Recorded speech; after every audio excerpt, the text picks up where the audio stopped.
My name is Father David Sanji, President of St. Luke Institute. A question I often get in this time of crisis with COVID-19 is whether a person is experiencing burnout. And at St. Luke Institute, we have done a lot of research on priests and religious who experience burnout.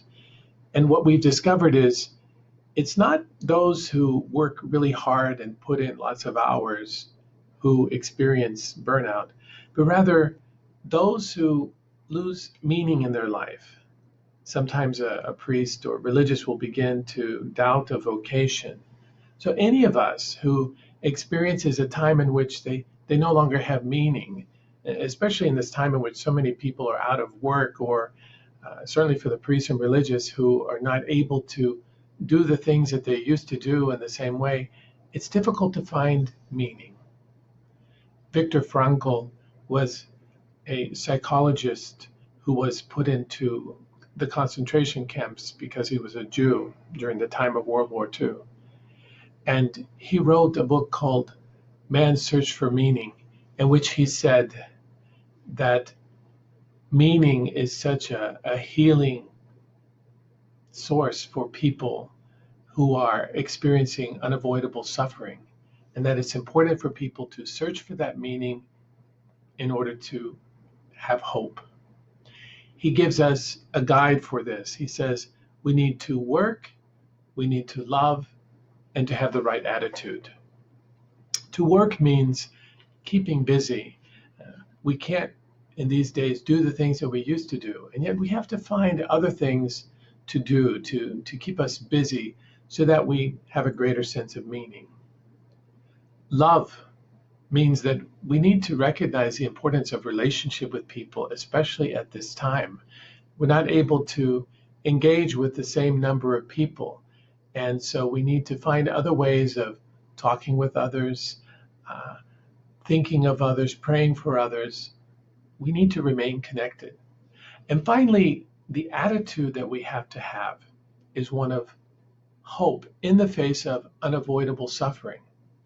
We need to recognize that even if we cannot avoid the suffering, we are free, and we can make decisions regarding how we approach this unavoidable suffering.